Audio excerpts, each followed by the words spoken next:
You want to create gamified structures that get people to have a deep understanding and appreciation for the arts and be able to interact with each other. Right. Mm-hmm. What is, for me, the biggest question that always needs answering with these things is what is the motivation for the players to play? Because most of the current structures in the gamification movement revolve around you being able to display your peacock feathers to other people. Yeah.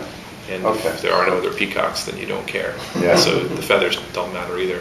Passive competition is something that's great gender neutral, because it's like, I don't necessarily want to have to confront you and be like, I'm better than you, but if I can see that I'm better than you, right, on a board, right, that's public, then it's like, oh, like that's enough, reward for me, right?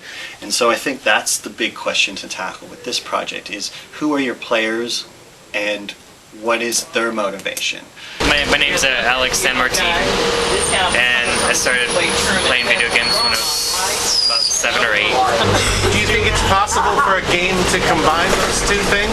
Combine gaming and art criticism, that sort of cultural criticism? Of course. You can integrate any type of module, I guess, for a game system. Just have to design it, put it together, and be creative. So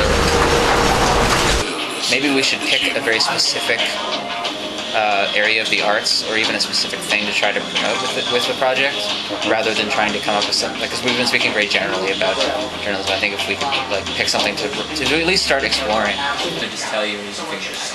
Jump.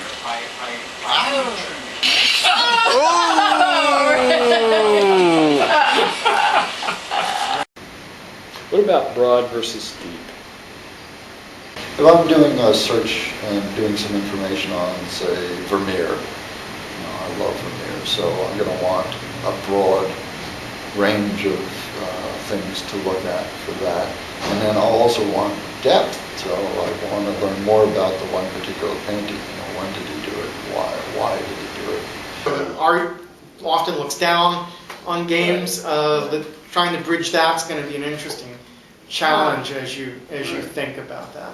But as we could think of a broader class of learners for whom the more socially directed ARGs or augmented reality games really attract people who just want to learn stuff.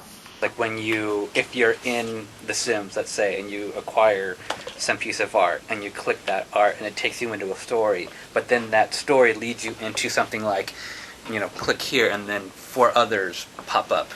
Oh, you can get them because you spent the time reading about this, so we're going to give you a little reward. Here are 4 other pieces of that, right? And then, when your friend comes to visit, you're like, whoa, how did you get that?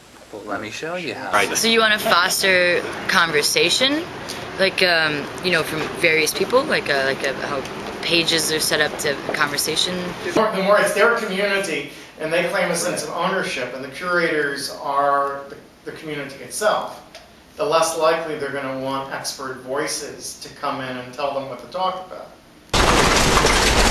I got another question for you. Do you wish you'd taken a different bus? No, not at all.